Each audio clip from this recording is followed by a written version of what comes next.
রব্বুল আলমিনের কাছে শুকরিয়া আদায় করছি। আল্লাহ পাক রব্বুল আলমিন, কালকে আপনারা শুনেছেন, কালকে রায়হান হত্যার মেইন আসামি যিনি আকবরকে গ্রেফতার করা হয়েছে। গ্রেফতার হওয়ার পর থেকে আপনারা সংবাদ মাধ্যমে যেভাবে প্রচারণা করেছেন, সিলেট সহ বাংলাদেশ সহ পৃথিবীর সব জায়গার মানুষই যে জেনেছেন বা দেখেছেন আকবরকে গ্রেফতার করা হয়েছে। আমরা শুকরিয়া আদায় করছি, আলহামদুলিল্লাহ। আমরা প্রথমেই ধন্যবাদ জানাচ্ছি আপনাদেরকে, প্রিয় সাংবাদিক বন্ধুদেরকে।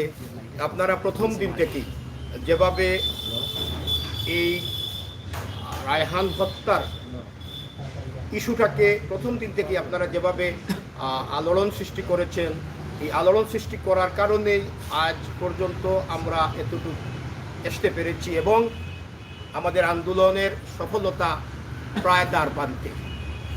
আমরা পুলিশ প্রশাসন সহ আকবরকে ধরতে যারা সাহায্য করেছেন সবাইকে আমরা ধন্যবাদ জানাচ্ছি।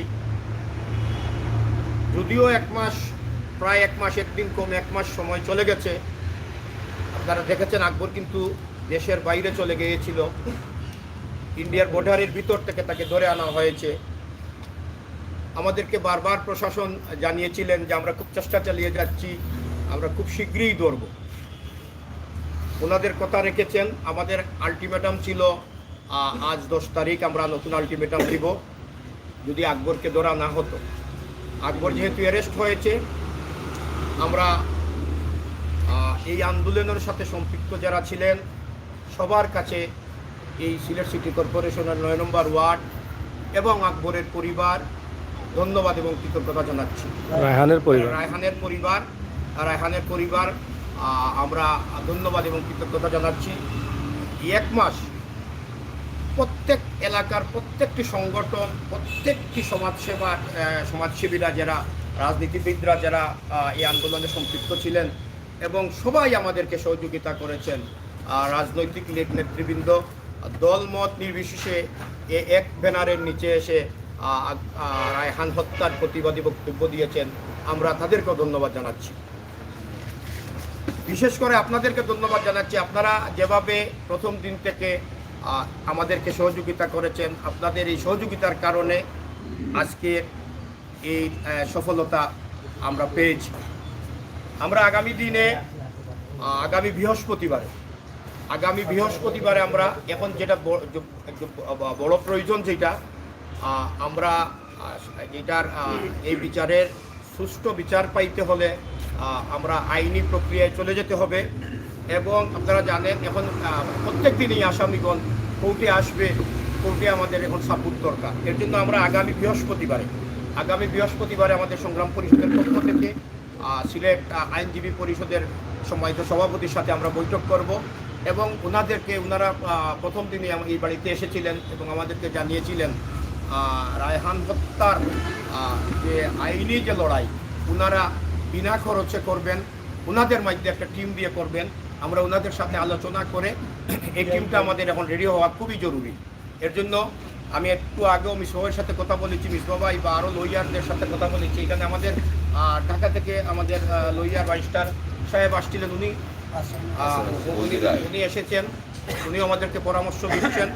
আমরা আগামী বৃহস্পতিবারে 1টার দিকে আমরা ওনাদের সাথে বসবো, উকিল সাহেবের সাথে বসে আমরা ওনারা যেভাবে চাবেন আমরা সেভাবেই একটা ব্যবস্থা করব এবং এই বাদীর পক্ষ থেকে যদি আমাদের ওকালতনামা দেওয়ার প্রয়োজন হয় আমরা ওকালতনামা এর সাথে দিয়ে দিব। দ্বিতীয়ত আগামী 14/11/2020 ইংরেজি তারিখে শনিবার দুপুর 12 ঘটিকায় আমরা একটা সংবাদ সম্মেলন করব। এই সংবাদ সম্মেলনে আমাদের যেটা আমরা আন্দোলন করেছি, আন্দোলনের যারা আপনারা সহযোগিতা করেছেন বা আগামী দিনের আমরা করণীয় কী এই বিষয়ে আপনাদের সহযোগিতা চাচ্ছি।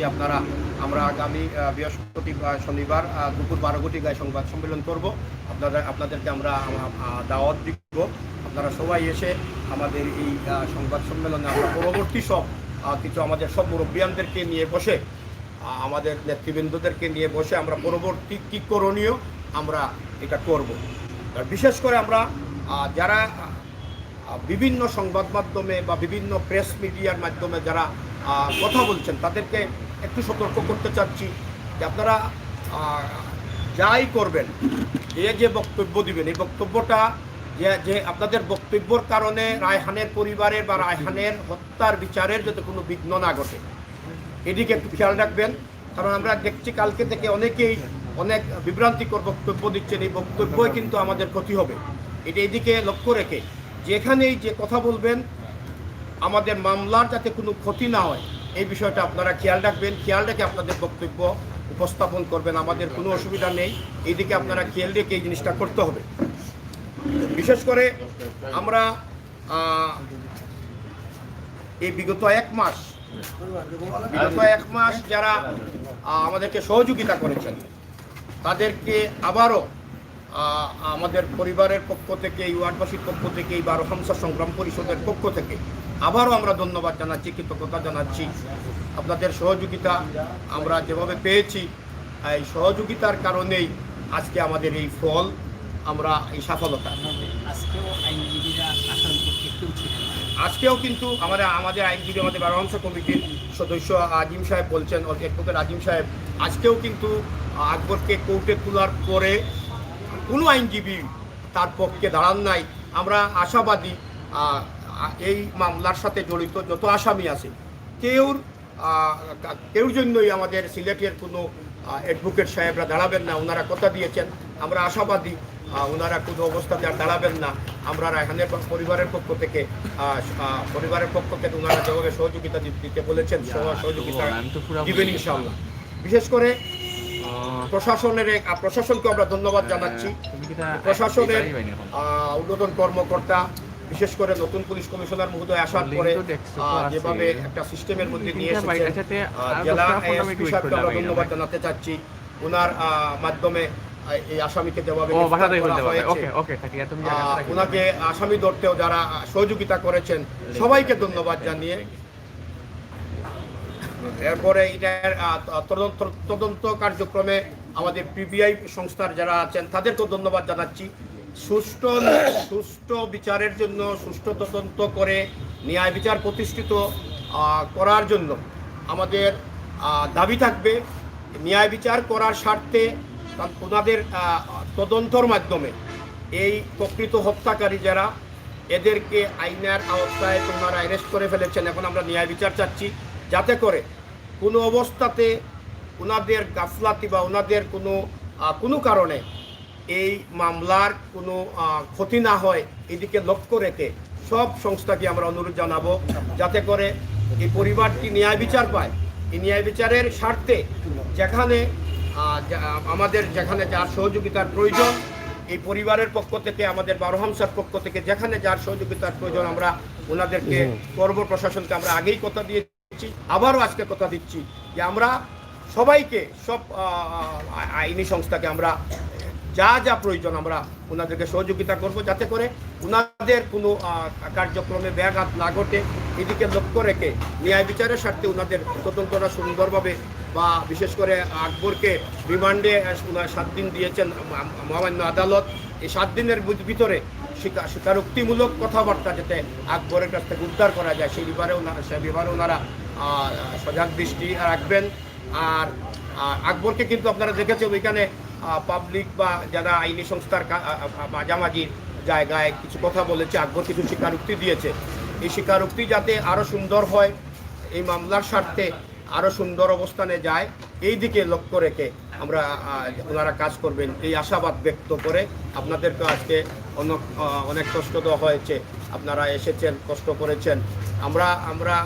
আমাদের আসামি তো একজন, আমাদের জানা মতো একজন এখনো ধরা পড়েনি। আপনি এখানে বলেছেন যে আসামিদেরকে তো আইনের আওতায় নিয়ে আসা হয়েছে, এখন শুধু ন্যায় বিচারের দরকার। আপনারা কি মনে করছেন সব আসামি গ্রেপ্তার হয়ে গেছে? আসামিরা এখনো গ্রেপ্তার হয় নাই, এখনো পুলিশি হেফাজতে 3-4 জন রয়েছেন। এখনো পুলিশ হেফাজতে 3-4 জন রয়েছেন। এরা প্রয়োজন হলে যখন পিবিআই মনে করবে তার তদন্তর সময় যে জায়গায় অ্যারেস্ট করার ওনারা করবেন। আমাদের পক্ষ থেকে যদি আমাদের কোনো সহযোগিতা লাগে আমরা করবো ওনাদের। আরেকজন আসামি আছে নোমান নামে, সেই আসামির বিষয়ে? সেই আসামি তো সম্ভবত এখনো গ্রেপ্তার হয় না, এটা পাবলিক আসামি সম্ভবত। ওনাদেরকেও যাতে যত শর্ট সময়ের মধ্যে ওনারা গ্রেফতার করে এই মামলার আওতাধীন নিয়ে আসেন যত শর্ট টাইমে। আমরা ওনাদেরকে অনুরোধ করব ওনারা যেন দ্রুত এদেরকে গ্রেফতার করে। সিলেটবাসী যেভাবে মনক্ষুণ্ণ ছিল এই আসামিদেরকে গ্রেফতারের ব্যাপারে, এখন তো মোটামুটি আলহামদুলিল্লাহ প্রথম আসামি গ্রেফতার হয়েছে। সিলেটবাসী আপনারা কালকে দেখেছেন, গ্রেফতারের পরে সিলেটের আফম জনতা রাস্তায় নেমেছে এবং আনন্দ মিছিল করেছে। এই এলাকার মানুষ, হাজার হাজার মানুষ এই বাড়িতে চলে এসেছিল আনন্দ মিছিল করার জন্য, কিন্তু আমরা এখনো আনন্দ মিছিল করার কিন্তু আমাদের সময় হয় নাই। আকবর ধরা হয়েছে, আকবরকে অ্যারেস্ট করা হয়েছে, এখন আমাদের আনন্দ মিছিলের সময় নাই। আনন্দ মিছিল করার দরকার নাই। আনন্দ মিছিল করব আমরা যেদিন এই হত্যার বিচার কার্যক্রম শুরু হবে এবং যেদিন বিচার হবে, বিচারে যেদিন আকবরের ফাঁসি হবে, অন্যান্য আসামিরা যারা এটার সাথে জড়িত ছিল তাদের বিচার হবে, এদের সাজা হবে, ওই দিন আমরা আনন্দ মিছিল করব, সবাইকে মিষ্টি খাওয়াবো। কিন্তু এখন আনন্দ মিছিলের সময় হয় নাই আমি মনে করি। আনন্দ মিছিল, একজন আসামি বা 3জন আসামি 4জন আসামি ধরা হয়েছে, এই মামলার সাথে আরও আসামিরা রয়েছেন, সব গ্রেপ্তার হন এবং এদের আইনের আওতায় আনে বিচার শুরু হোক। প্রকৃত দোষীরা এরা প্রকৃত হয়ে যখন আমরা এই মামলার রায় হবে, বিচার হবে, আপনাদের মাধ্যমে দেশবাসী জানবে, তখনই আমরা আনন্দ প্রকাশ করব এবং এই পরিবার শান্তি পাবে। সবাইকে ধন্যবাদ। আমরা একটু ইন্টারভিউ করে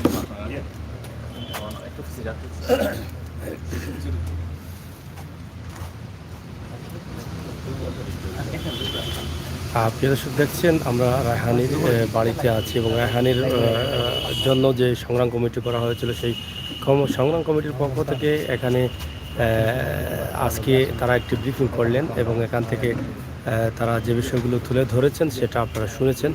যে আকবরকে গ্রেপ্তার করা হয়েছে, তাদের যে আলটিমেটাম ছিল সেই আলটিমেটাম থেকে তারা বেরিয়ে এসেছেন এবং তাদের দাবি একটাই যে পরবর্তীতে যে আসামিগুলো রয়েছে বা যাদেরকে আইনের আওতায় নিয়ে আসার প্রয়োজন হবে তাদেরকে যেন আইনের আওতায় নিয়ে আসা হয়, সেই দাবি তারা তুলে ধরেছেন।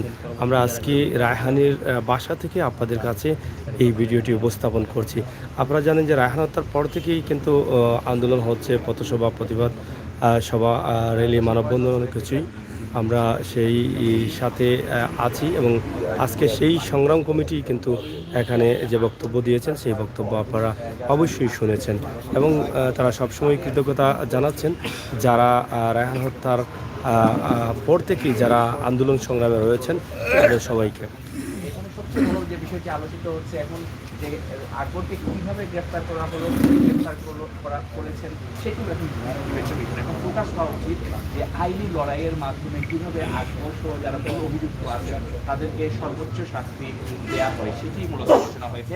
আমরা একটু কথা বলতে চাই প্রথমেই আমাদের এই সিলেটের এই ঘটনার পর থেকে যিনি এই সোচ্চার আছেন আমাদের 9 নম্বর ওয়ার্ডের সম্মানিত কাউন্সিলর এবং প্যানেল মেয়র সাবেক মুখলিসুর রহমান কামাল, আসলে আজকে সিদ্ধান্তগুলো আসলে হাইলাইট করবেন। আসলে আমরা আপনাকে প্রথমে ধন্যবাদ। আজকে যারা এই অনুষ্ঠানে আমাদেরকে সহযোগিতা করেছেন বা আপনারা যারা সাংবাদিক বৃন্দরা এখানে এসেছেন, প্রথমে আমরা ধন্যবাদ জানাচ্ছি আপনাদেরকে। আমরা আজকে কালকে আপনারা শুনেছেন আকবর গ্রেপ্তার হয়েছে। গ্রেপ্তার হওয়ার পরেই সিলেটের বা পৃথিবীর বাংলাদেশের সব জায়গারই আপনারা আপনাদের প্রচারণার মাধ্যমে ছবি জানতে পেরেছেন। আমরা আজকে এখানে বসেছি মূলত, আমরা কালকে কিন্তু সিলেটে ছিলাম না, কালকে ঢাকায় ছিলাম। আকবরের রায়হানের আপন চাচা যিনি আমেরিকা থেকে এসেছেন, রায়হানের বড় বোনের বন্ধুর লন্ডন থেকে এসেছেন, ওনাদেরকে আমাদের পররাষ্ট্রমন্ত্রী মহোদয় উনি ওনার সাথে কথা বলে একটা সময় নিয়েছিলেন। ওনার মাধ্যমে আমরা পররাষ্ট্রমন্ত্রী মহোদয়ের সাথে কালকে দেখা করতে গিয়েছিলাম। এর জন্য আমরা কালকে এখানে উপস্থিত ছিলাম না, আপনারা আমাদেরকে খুঁজেছেন, পান নাই। আপনার সাথে ফোনেও কথা হয়েছে। আজকের মূল বিষয়টা হলো আমরা এখন কালকে থেকে আমরা অনেক বিতর্ক দেখতেছি আপনাদের লাইভে, অনেকেই অনেক কথা বলতেছেন, মুখে ধরেছে, মুখে ধরেছে, পুলিশ কিছু করে নাই, পুলিশও ধরে নাই। আমরা যেটা বলতে চাই, পুলিশ ছাড়া এই আসামিকে কীভাবে গ্রেফতার করা হবে এটা তো আসলে ঠিক না। পুলিশই গ্রেফতার করেছে, পুলিশের অনেক পলিসি মেক করেছেন এখানে। আমরা যেটা জেনেছি পলিসি মেকের মাধ্যমেই আকবরকে গ্রেফতার করা হয়েছে। আমরা ধন্যবাদ জানাই পুলিশ প্রশাসনকে বিশেষ করে জেলা পুলিশকে, মেট্রোপলিটন পুলিশকে যারা গ্রেফতারে সহযোগিতা করেছেন বা এলাকার যারা সহযোগিতা করেছেন তাদেরকেও আমাদের এই বারহামসার পক্ষ থেকে ধন্যবাদ জানাচ্ছি, এই পরিবারের পক্ষ থেকে ধন্যবাদ জানাচ্ছি। কারণ যারা সহযোগিতা করেছেন এই বিষয়টা সবাইকে আমরা ধন্যবাদ জানাচ্ছি। এখন আমাদের বেশিরভাগ যেটা এখন দরকার আমাদের আইনি লড়াইয়ের জন্য আমরা এখনও কিন্তু এখানে দেখেছেন রায়হান হত্যার পরের দিনেই সিলেটের আইনজীবী সমিতির সভাপতি সহ পুরা একটা প্যানেল এখানে এসেছিলেন এবং আমাদেরকে বলেছিলেন ওনারা রায়হান হত্যার যে বিচারের কার্যক্রম বিচার শেষ না হওয়া পর্যন্ত ওনাদের সব সহযোগিতা থাকবে এবং ওনারা এই আসামি পক্ষের কাউকেই তারা কোনো সহায়তা দিবেন না। আজকেও আকবরের পক্ষে তারা কিন্তু আজকেও দাঁড়ান নাই, আমরা শুনেছি আজকেও দাঁড়ান নাই। আমরা আশা ব্যক্ত করব যে ওনারা কখনো আকবর নাই এই মামলার কোনো আসামির বিপক্ষে ওনারা দাঁড়াবেন না। আমরা আগামী বৃহস্পতিবারে দুপুর 1টায় আমাদের জেলা আইনজীবীর সভাপতি সাহেবের সাথে আমরা বসে যেভাবে এটাকে আইনি প্রক্রিয়া যেভাবে ওনারা চাবেন একটা লয়ার একটা টিম যদি করতে চান আমরা সহযোগিতা করব ওনাদের পরামর্শ মোতাবেক। আমরা যেভাবে ওনারা বলবেন আমরা একটা টিম গঠন করে দিব। আর বিশেষ করে আগামী 14 তারিখ শনিবার 12টার দিকে আমরা একটা সংবাদ সম্মেলন করে আমাদের পরবর্তী কার্যক্রম কী করব, কারণ আমাদের এখানে অনেক মুরব্বিয়ানরা বা রাজনীতিক নেতৃবৃন্দ আজকে আসেন নাই, অনেকের অনেক প্রোগ্রাম আছে। আমরা এর ভিতরে বসে আগামী শনিবারে দুপুর 12টায় সংবাদ সম্মেলন করে আমরা পরবর্তী সব কার্যক্রম আপনাদেরকে জানাবো। আর আজকে আপনাদের মাধ্যমে এই ঘটনার পর থেকে গতকাল পর্যন্ত যারা এই আন্দোলনে সম্পৃক্ত ছিলেন দলমত নির্বিশেষে সব রাজনৈতিক নেতৃবৃন্দ একই ব্যানারে আমরা আন্দোলন করেছি বা সিলেট সহ বাংলাদেশের প্রায় জায়গায় যার ব্যানারে এর আন্দোলন করেছেন, প্রতিবাদ করেছেন, সবাইকে আমাদের রায়হানের পরিবারের পক্ষ থেকে, বারহামসার পক্ষ থেকে, আমি আমার সিলেট সিটি কর্পোরেশনের 9 নম্বর ওয়ার্ডের পক্ষ থেকে সবাইকে আন্তরিক ধন্যবাদ, কৃতজ্ঞতা জানাচ্ছি। 1 মাস টানা পরিশ্রম সবাই করেছেন, এই পরিশ্রমের ফসল কিন্তু এই আকবরকে গ্রেফতার করা হয়েছে কালকে এবং আইনের আওতায় আনা হয়েছে। এর জন্য আমরা আমাদের সবাইকে কৃতজ্ঞতা জানাচ্ছি। আমরা একটু শুনবো আসলে কালকে আপনারা গিয়েছিলেন যে পররাষ্ট্রমন্ত্রী মহোদয়ের সাথে কথা বলেছেন, একটু মনিরুল ইসলাম কুদ্দুস আমাদের আমেরিকা প্রবাসী এবং রায়হানের চাচার কাছে একটু শুনতে যদি একটু তারিখ প্রথম দিতেন আমাদের সুবিধা হবে। জি, কালকে আসলে কী কথা হয়েছিল এবং আজকে আকবর দুঃখিত গতকালে আকবর গ্রেফতার হয়েছে, সব কিছু মিলিয়ে আসলে আপনার কথা বলছেন। আমরা গেছিলাম শুধু আমার ভাতিজাকে যে নির্মমভাবে হত্যা করা হয়েছে আর বিচারের দাবিটাই নিয়ে গেছিলেন। তিনি কি বলেছিলেন? তিনি আমাদেরকে আশ্বাস দিয়েছেন যে খুব দ্রুতই আকবরকে ধরা হবে এবং বিচারের আওতায় নিয়ে আসা। এখন আপনাদের চাওয়াটা কি? এখন আমরা চাচ্ছি যে বিচারটা যেন খুব দ্রুত বিচার হয় এবং দোষী ব্যক্তিদের শাস্তি দেওয়া হয়। ধন্যবাদ। আসলে এখানে অনেকেই আছেন, এই এলাকার অনেক গুণী ব্যক্তিত্ব আছেন, এই রায়হানের পরিবারের অনেক সদস্য আছেন। আমরা দুঃখ প্রকাশ করছি, আসলে সবার সাথে কথা বলতে পারছি না। অনেকেই এর আগে আমাদের সাথে কথা বলেছেন। একটু কথা বলবো যেহেতু আইনের বিষয়, একটু কথা বলতে চাই। আমাদের ঢাকা থেকে এসেছেন যারা আসলে রায়হান পরিবারের সদস্য হয়ে গেছেন। প্রথম দিনে যিনি আসলে রায়হানের ফয়জুদ্দিন আহমদ, তিনি হাইকোর্টে রিট করেছেন এবং তিনি যেটি বলেছেন যে বিচার বিভাগীয় বা নিরপেক্ষ তদন্ত এবং রায়হানের পরিবারকে যাতে ক্ষতিপূরণ দেওয়া হয় সেটির জন্যই কিন্তু তারা আইনি প্রক্রিয়া শুরু করেছিলেন। একটু কথা বলবো আমাদের ফয়জুদ্দিন আহমদের সাথে। আসলে আপনাদের এই মুহূর্তে সেই স্ট্যাটাসটা কি, আসলে আদালতের বিষয়টি কোন পর্যায়ে আছে যদি বলতেন? ধন্যবাদ সবাইকে আজকের এই করার জন্য। আমরা 1 তারিখে হত্যাকাণ্ডের পর দিয়ে কোর্টের দৃষ্টি আকর্ষণ করি এবং কোর্ট আমাদের একটা পিটিশন সাবমিট করতে বলেন এবং যেহেতু এটা সিলেটের ব্যাপার এটা নিয়ে আমরা সুপ্রিম কোর্ট আইনজীবী সমিতির সভাপতি জনাব আমিনুদ্দিন সাহেবের সাথে দেখা করি এবং উনি সুপ্রিম কোর্ট বারের সভাপতি এবং অ্যাট দ্য সেম টাইম উনি বাংলাদেশের অ্যাটর্নি জেনারেল। উনি আমাকে পরামর্শ দেন যে একটা অ্যাপ্রোপ্রিয়েট পিটিশন ফাইল করার জন্য। পরবর্তীতে 2টো পিটিশন ফাইল করা হয়। 2টো পিটিশনেই জাজ সাহেবরা অনারেবল ডিভিশন বেঞ্চ আমাদেরকে বলেন যে যেহেতু পিবিআই তদন্তে নেমেছে, ওনারা ইনস্ট্যান্টলি কোনো অর্ডার পাস করবেন না। ওনারা 2 সপ্তাহ প্রথমে ইনিশিয়ালি ওনারা মুলতবি করেন যে ওনারা ওয়াচ করবেন, পিবিআই যেহেতু তদন্ত করছে, পিবিআই তদন্ত যদি স্যাটিসফ্যাক্টরি না হয় তাইলে ওনারা হাইকোর্ট সেখানে হস্তক্ষেপ করবেন। তো আমরা বিষয়টা এখনো এইরকমই আছে এবং এটা আজকেও কিন্তু হাইকোর্টের লিস্টে ছিল, আগামী 16 তারিখ পর্যন্ত মুলতবি করেছেন।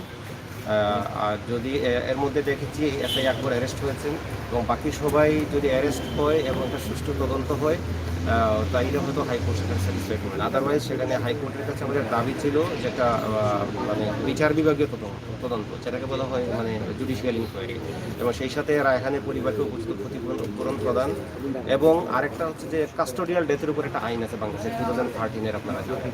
সেই আইনটা হচ্ছে যে হেফাজতে মৃত্যু নিবারণ আইন। এই আইনটা এটার 2 side, positive negative side. Positive হচ্ছে দিস ইজ এ প্রোগ্রেস, এটা না থাকার চেয়ে একটা আইন আছে, হ্যাঁ, কিন্তু এখানে কিন্তু সর্বোচ্চ শাস্তি রাখা হচ্ছে যাবজ্জীবন কারাগার। তো এই যে রায়হান বা আরেকজনকে মারলো, XYZ-কে মারলো তারা, সেখানে যেখানে 302 যেখানে পেনাল কোড মানে ফাঁসি বা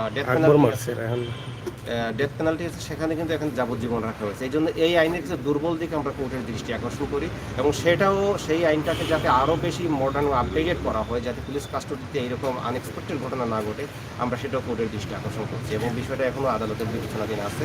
আরেকটা খবর আপনারা হয়তো জেনেছেন, সেখানে আমাদের সালমা বেগম, শহীদ রায়হানের মা, উনিও কিন্তু পক্ষভুক্ত হওয়ার জন্য ওনার পক্ষ থেকে একটা অ্যাপ্লিকেশন করেছে এবং ওনার পক্ষ থেকে আমরা অ্যাফিডেভিট করেছি। সেই অ্যাপ্লিকেশনটাও এখনও হাইকোর্টে বিবেচনাধীন আছে। ধন্যবাদ ব্যারিস্টার আমাদের ফয়জুদ্দিন আহমদ। আমরা একটু কথা বলতে চাই ব্যারিস্টার MA ফজল চৌধুরী, আপনার সাথে একটু যদি আমাদের যে বিষয়টি হচ্ছে, আপনারা আসলে আইন পেশায় আছেন দীর্ঘদিন থেকে, এই ক্ষেত্রে যে এখন যে পর্যায়ে গিয়েছে, একটি পুলিশ কিন্তু আসামি, আবার পুলিশই তদন্ত করছে, সবকিছু মিলিয়ে আসলে রায়হানের পরিবারের প্রতি আপনার কি পরামর্শ থাকবে? আসলে দুটো জিনিস, একটা হচ্ছে আপনি বলেছেন তদন্তের বিষয়টা হচ্ছে কমপ্লিটলি পুলিশের উপর। আমরা আশা করব সুষ্ঠু এবং নিরপেক্ষ তদন্ত হবে এবং প্রকৃত যারা দোষী তাদের বিরুদ্ধেই আমরা আইনগত ব্যবস্থা পুলিশ নেবে, সেটা আমরা আশা করব। এবং আশা করব পরবর্তীতে যখন এই মামলাটা তদন্ত শেষ হবে, যখন পুলিশ রিপোর্ট কোর্টে আসবে, তখনই আমরা যারা আইনজীবীরা আছি আমরা তখন এটা কিভাবে আইনগতভাবে আগানো যায় সেটা দেখব। রায়হানের পরিবারের যে বিষয়টা এসেছেন, একজন মা তার সন্তানকে হারিয়েছে, যুবক সন্তানকে হারিয়েছে, সেখানে তার মাকে সান্ত্বনা দেওয়ার মতো ভাষা আমাদের নাই। আমাদের সহমর্মিতা, আমাদের সহানুভূতি, আমাদের সহযোগিতা যেখানে যা দরকার আমরা তা করব। না, এক্ষেত্রে আমরা যেটি দেখেছি যে শুরু থেকেই যদি বলি যে প্রথমে দেখা গেছে আকবর কিন্তু লাপাত্তা হয়ে গেলেন, তারপরে দেখা যাচ্ছে যে আলামত, আজকেও কিন্তু পিপি যিনি নওশাদ আহমদ চৌধুরী মহানগরের পিপি, তিনি বললেন যে আলামত হিসেবে যে লাঠিটি ইউজ করা হয়েছিল সেটিও পাওয়া যাচ্ছে না। পাশাপাশি যে সিসিটিভি ফুটেজে যে হার্ড ডিস্ক ছিল, সেই হার্ড ডিস্কটিও সরানো হয়ে গেছে।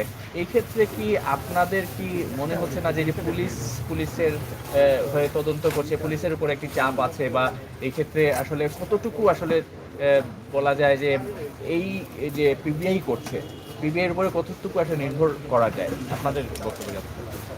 আসলে হচ্ছে এই যে বিষয়গুলো আসছে, আলামত গোপন করার বা আলামত ধ্বংস করার, এই বিষয়টা যেহেতু এই মামলাটা তদন্তাধীন, আমি প্রথমেই বলেছি তদন্তাধীন মামলা, পিবিআই তদন্ত করছে, সুতরাং এখানে আমরা আমাদের মন্তব্য করার এখনো সময় আসেনি। ওনারা তদন্ত করুক, আমরা পর্যবেক্ষণ করেছি, ওনাদের চোখে বিষয়গুলো আসবে। এই বিষয়গুলো শুধুমাত্র আপনি আমি কেন, এগুলো মিডিয়াতেও আসছে। আলামত নষ্ট করা বা আলামত গোপন করা, এই বিষয়গুলো মিডিয়াতে আসছে। আমি আশা করব পিবিআই অনেক দক্ষ। ইভেন আকবর কিন্তু সুস্পষ্টভাবে, আমরা গতকাল যে ভিডিও ফুটেজে দেখেছি, তিনি বলেছেন যে তার সিনিয়র কর্মকর্তার পরামর্শেই তিনি পালিয়ে গিয়েছিলেন, 2 মাস পরে সবকিছু ঠিক হয়ে গেলে আবার চলে আসবেন, এইরকম একটি বিষয়। সুতরাং কিন্তু একটি প্রচ্ছন্ন বা পরোক্ষভাবে দেখা যাচ্ছে যে পুলিশের একটি সহযোগিতা ছিল। এই বক্তব্যটা আমরাও দেখেছি টিভিতে, উনি বলেছেন, কিন্তু এই আশা করবো এটা পিবিআই এটা খুব গভীরভাবে এটা তদন্ত করে প্রকৃতপক্ষে যারা জড়িত এবং আকবর যা বলবে তাই যে সঠিক হবে এমন কিছু না। পিবিআই তার তদন্তকালীন সময় তা যাচাই বাছাই করে সঠিক তথ্য যেটা সেটাকেই তারা প্রতিষ্ঠিত করবে, এটাই আমাদের আশা এবং বিশ্বাস।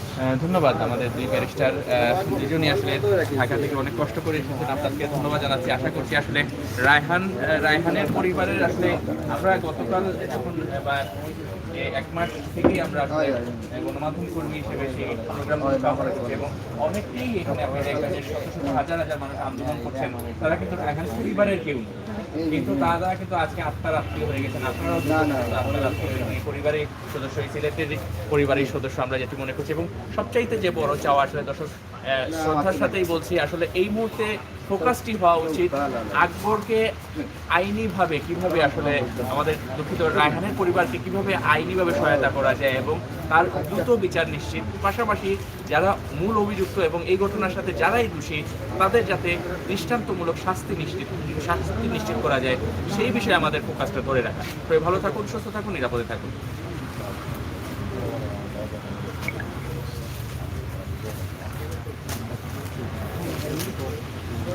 প্রিয় দর্শক, আমরা আপনাদেরকে দেখানোর চেষ্টা করলাম রায়হানের বাড়ি থেকে তাদের যে আজকে ব্রিফিং হয়েছে সেই ব্রিফিং। আসলে এখানে দুজন ব্যারিস্টার রয়েছেন যারা হাইকোর্টে কাজ করছেন, তাদের বক্তব্য আমরা তুলে দিলাম। এলাকার নেতৃবৃন্দ যারা আছেন তাদের বক্তব্য আমরা আপনাদের কাছে উপস্থাপন করলাম। আশা করি আপনারা এটাকে বুঝতে পারলেন যে রায়হানের মামলার অবস্থা এবং পরিস্থিতি কী। এই বিষয়ে আপনারা সবাই অবশ্যই আপনাদের মূল্যবান কমেন্ট বক্সে লিখবেন। আমরা এই মুহূর্তে রায়হানের বাড়ি আখালিয়া নেহারি পাড়া থেকে আপনাদের কাছে এই ভিডিওটি উপস্থাপন করলাম। আশা করি ভিডিওটি আপনারা সবাই শেয়ার করবেন, সাথে থাকবেন সিলেটের ম্যাগাজিন টিভি।